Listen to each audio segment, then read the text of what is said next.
Welcome to From Here, where we discuss what it really takes to lead a great life and a great business, one conversation at a time. I'm Vanessa Oake Hogan, broker-owner of Century 21 United Realty.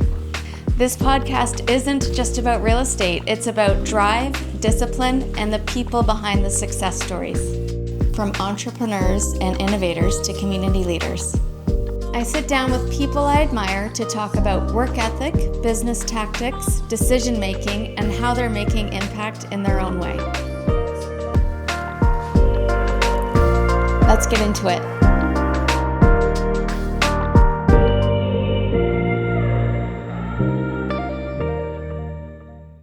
Welcome to the From Here podcast, and I'm very excited to have Ed Arnold on with us today. Thank you for being here, Ed. Oh, thanks for having me, Vanessa. Appreciate it. I appreciated you easily agreeing to come to this. Not that easily. So I'm trying to interview, I'm very curious about people and what makes them tick, what makes them successful. And I thought of you immediately because this podcast is from here. A lot of the people that are going to be on the podcast are from Peterborough. And you're one of the first people I think of, to be honest. And I did a little bit more research once you agreed to come on. I've known you for quite some time.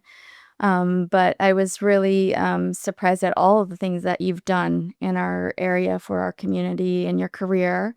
So if I step back and try to summarize what I think you're all about, I think journalism was a big passion or is a big passion for you. Your career with the Examiner, number one. Yep. So the journalism, you're a community person. I can't believe the number of things you've actually done for our community. I'm sure most people don't even know all the things you've done, and I'd like to get into that. And then sports, I think that must be another passion. Am I right on those three things? That's what allowed me to do the other two things. Yeah. Took me away from the stress and the pressure of the journalism, and sports is fun, entertaining. An outlet for you? Yep. Mm-hmm. Yep. So why journalism? It came to me early in life. I used to deliver the Globe and Mail in the morning, and we did that up in what we used to call Snob Hill. It's where the hospital is now. Yeah. And Civic Hospital is up there, and all the lawyers and business people, they all live there. And okay. We didn't live there. Like Wallace and Weller. All that area. It ended at probably Wallace. Weller area, it ended there, but we deliver in the morning to the Globe and Mail. It was a business paper then, and a lot of those people took the paper, and I delivered the Examiner at night, and where I lived down by Bolivar Street and the lower end, and I always read this column on Saturdays by this guy. He'd write about the Toronto Maple Leafs and other athletes and do profiles, and his name was Scott Young. And I didn't want to be the player that he's writing about. For some reason, I wanted to be Scott Young. Oh, okay. I wanted to be the guy that wrote about these guys and met these guys and told the public about these guys. And that was really early in life. So you picked delivering newspapers for a job, but then you were intrigued by what am I handing out here? Well, I didn't pick it.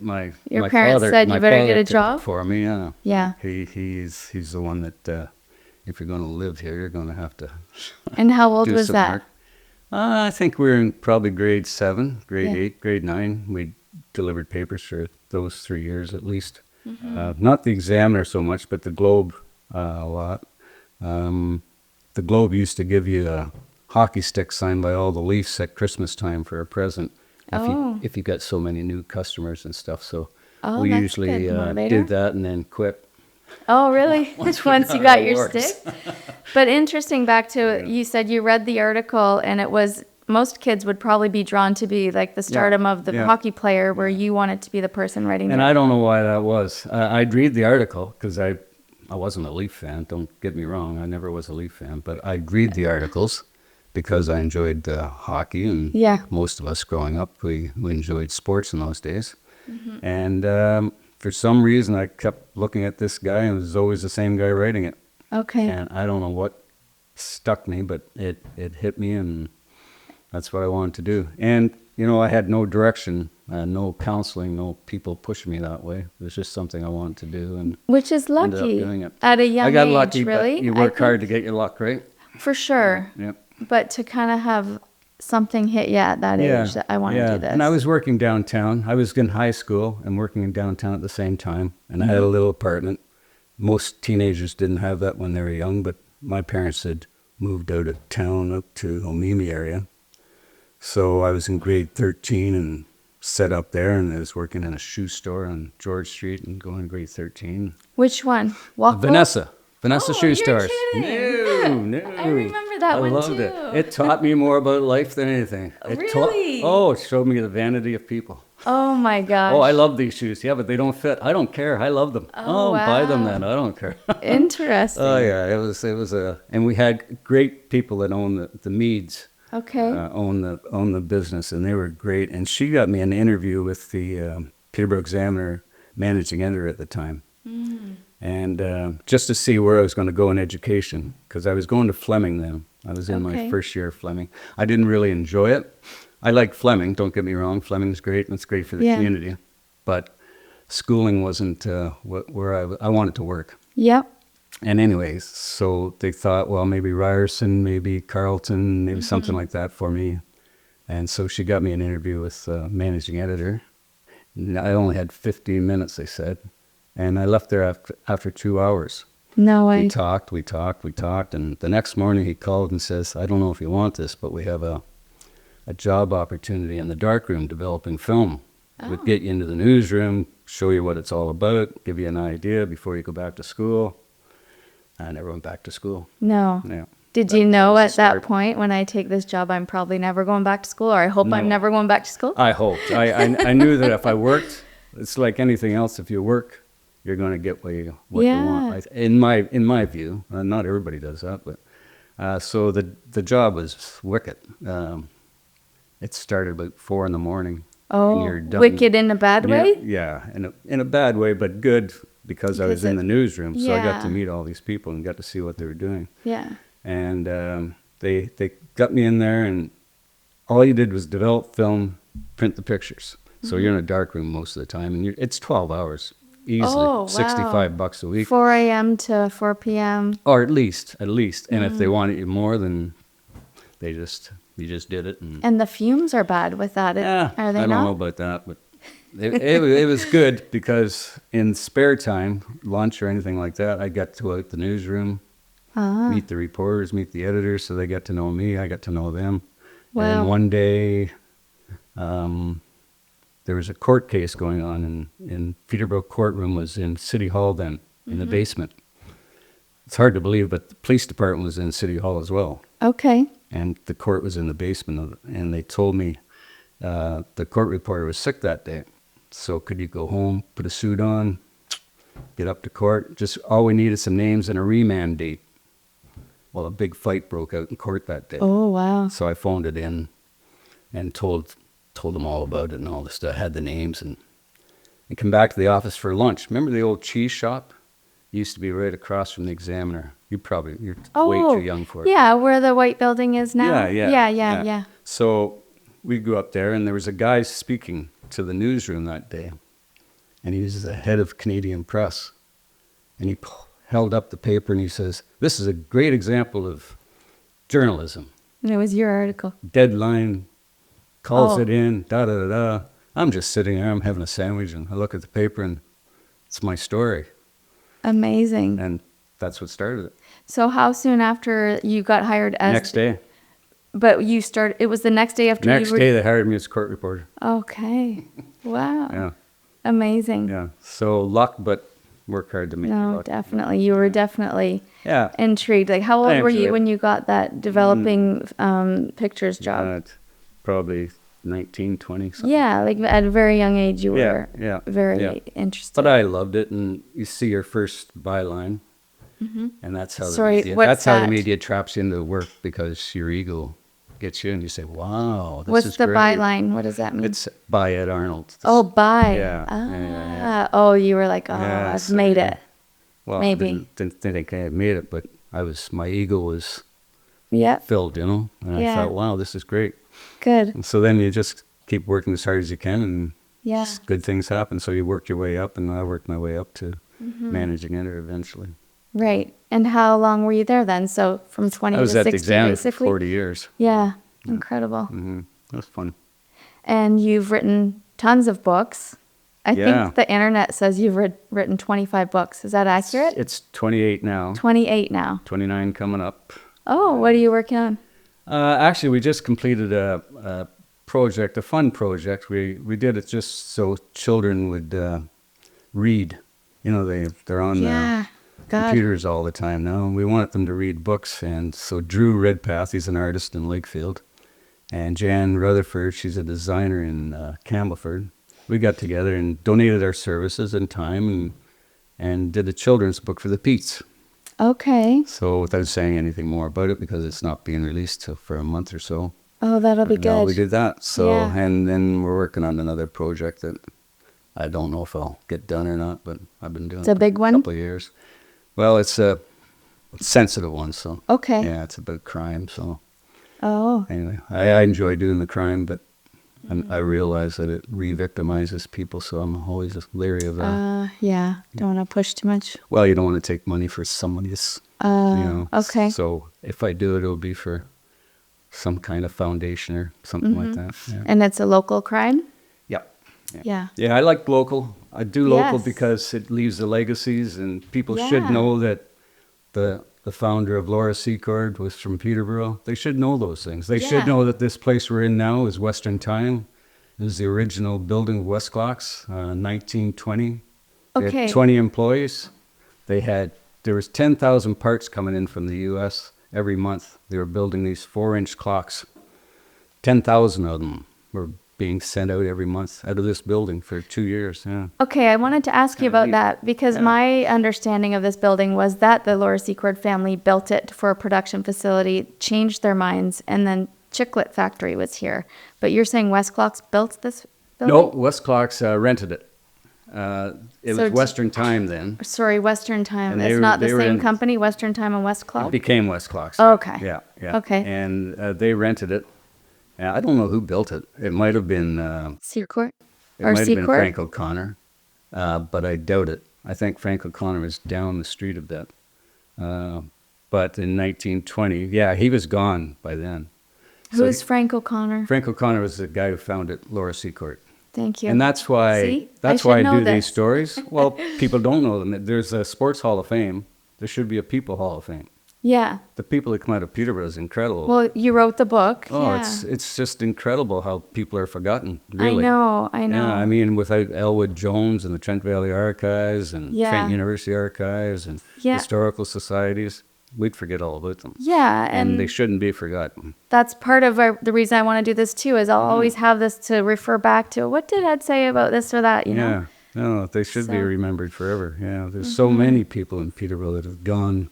Like George Cox became the wealthiest person in Canada, and Fidel became the second wealthiest person in Canada. They all left Peterborough and Okay. made their fortune and started the Canadian Imperial Bank of Commerce, Canada Packers. It just goes on and on and on like that. And then the Laura Secord connection is, you can go into a Laura Secord store, maybe even in Peterborough. They wouldn't even know that it was started in Peterborough. No, they wouldn't, I'm sure.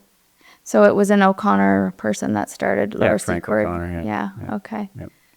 Wow. Yeah, it's great stuff. Yeah. I feel like we need to do another episode on just a few of those people. But what else did I want to ask you? I wanted to ask you about growing up in Peterborough. Oh, yeah. And I kind of got a flavor for it. I mean, you know, grade 7, 8, getting a job, that's fairly typical. Maybe kids are getting a little bit older these days before they start working. But Yeah. like if you were to take a 10-year-old kid today and put them back in to when you were a 10-year-old, what do you think? Would there be a lot different? I mean, and the first thing I think of is they're not going to have a phone in their hand. As long as they didn't know what they know now. You could take that 10-year-old, but take them without the cell phones, take them without the laptops, Yeah. and take them back. And, you know, we had our things too. Like, What were your things? we complain about them with the cell phones and the laptops. Well, we had little portable record players. We had transistor radios that our parents didn't have. Okay. But we went to our bedrooms, and guess what we were doing? We're listening to the transistor You were- radios, tuning into a rock A station. form of entertainment, just a different so form. if we had cell phones, we would have been Yeah, in them. But we didn't, so we spent most of our time outside. right, which is the big I'd difference. say 90% of my time was outside. Like, the television was in the living room, and you sat there with your family and watched it, or you were outside. Yeah, I chose outside. yeah. And you just There's meet only up one with friends. station, so it was, you knew what you were watching every Sunday night. You knew you were watching Ed Sullivan and Bonanza, Oh, okay. hockey game on Saturday nights. And We just watched the Ed Sullivan documentary last night. It's really good. it was a great show. Yeah. Yeah. So we always tuned in there on Sunday night to watch Nice. them. The whole family. And your family meal was always Sunday, Yeah, but you had a meal every night. Like it was not, Right. and it wasn't in front of a TV, and it wasn't up in your room, and it wasn't no, outside. Like you Yeah. came home for supper, yeah, and then you left. yeah, And you played. You did whatever you could. You're on your bicycle. yeah. And nowadays, a lot of them sit there. I've seen kids texting back and forth In the same in room. the same room. Mm-hmm. Well, I we didn't know. do that. We talked. Yeah, Yeah, it was easier. yeah, for sure. Yeah. And when you were out, you're riding your bike, you were meeting Yeah, up, you were playing Peterborough was a sports. great, safe community. You could ride your bike to East City from the south end. I grew up in, our parents moved quite a bit, so I grew up in, we started in East City, down to the south end, into the central part. So we went to Westmount School, we went to Grove School, before it was Roger Nielsen, and Prince of Wales. And we'd hang out a lot. Yeah. I hung around with your aunt, Anita, Yeah. quite a bit. And Cal Nichols, her father, your grandfather, Yeah, had a warehouse just up George Street as well. yes. And we moved around so much, we said we moved more than Cal Nichols moves. Oh, that's Yeah. funny. Like we probably lived in 11, 12 different places Okay. in my childhood. So we were always going around. Which makes you resilient, and you probably got to meet more Yeah, and and more you got to meet a people lot of and- people, and that helped in later years in the journalism career. Yeah. Like we were always doing something, whether it was sports or racing our bikes around Prince of Wales School. We'd hang around Westmount Plaza. Yes. Bill Cuppy owned that, and Right. he was so attuned to us because we'd hang around the fences and all the Loitering customers and- coming in, and he said, you know what, would you guys like to work for us? So he had us do an inventory, and we became Perfect. good friends with Bill Cuppy, Nice. and he treated us like gold, so we treated him like gold, and we didn't hang around the store anymore. We went over to the fence and Good hung around solution. there. Yeah, it was fun. Very So nice. growing up in Peterborough, we had skate ice rinks outside, ballparks. They were Right. always being used. You go Yeah. by the ballparks now, and They're empty. they're empty unless it's organized. It never had to Yeah. be organized when we were kids growing up. I think that's the big thing too. I noticed during COVID when all the sports got shut down, people were finding outdoor rinks. They were skating on Yeah. ponds that had frozen over and they were full all the time. That's great. And you're thinking, what is better here? Yeah, well, you look at skateboard parks and they're being used. Yeah. Well, guess why? It's not being organized. Yeah. Kids don't want adults there. They want to have freedom. Yeah. I mean, that's what life's all about, is the freedom. I think so. And organized sports have gotten so intense. So you're saying you're in for dinner, then you're out again. Kids these days get home from school, Yep. wolf down something. They're in the car going to Oshawa or going to wherever. Yeah, they're Right. lucky to even get home. They're lucky to even get home. So, I mean, And then there's the coaches and the parents are all yelling at them. And, they don't sit in the classroom. The most important is your education, right? Yeah. You don't see parents sitting in a classroom no. watching their children Right. fail or succeed. But there they are in the hockey or lacrosse or Right. basketball, whatever. Trying to. There it is. Yeah, you're not doing this right. Well, how about Yeah. your math? How are you doing there? Yeah. And you don't teach grade 12 math to a little 6-year-old. Right. So teach them how to skate first. Yeah. Teach them how to have fun first. Teach them all the positions first. I mean, there's coaches that don't allow kids to play. If he's a defenseman all his life. Well, how about trying him at forward once in a while? Yeah. Maybe he'd be good, or maybe she'd be good, you know? Right. Yeah, it's become pretty intense. Yeah. As much as we have so many amenities that are supposed to make life easier, I feel like. Yeah, I get upset by it because the adults are the ones that should know better. Yeah. Like, I think there should be, unfortunately, there should be enforced rules that say the kids should be allowed to play different positions, fair play, equal ice time. Yeah. That's not always possible because of whistles and all that stuff, but fair play for sure. Yeah. You don't want to go to a hockey rink and get yelled at. No. You want to go to a hockey rink to have fun. Exactly. Yeah. Takes You the don't fun want away. kids shouldn't be under stress. No. And they Ever. are. Yeah. You know, they should be just here, have fun, play this position. Here's how to play it. Here's your options. Yeah. We wrote a book about it years ago. Steve Larmer and I and Greg Millen coached a team, and we did a book on fair play. Basically, we let every kid play every position. Yeah. Made sure they had fun. No yelling. Parents were not allowed to yell. We couldn't yell at no yelling at referees. No yelling at other teams. Nothing like that. And we thought we'd change. We thought we'd change hockey, right? And you didn't. No. Did you actually have a team going? Like Oh yeah, we wrote a going? book. We had a team. We coached the minor novice Pete's Okay. team for an entire year. I kept a record, a diary of it. Yeah. And then after the book came out, it became quite a controversial book because it was all about fair play and having fun. And so we did a lot of TV shows. We were invited to OMHA sessions to talk to coaches and stuff.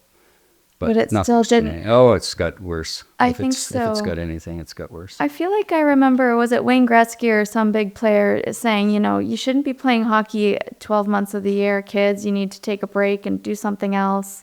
I don't know. Unfortunately, kids hockey should be about development, not about professional careers. And a lot of it's now professional careers. And if you want to be a professional hockey player, you're going to have to go 12 months a year. Yeah.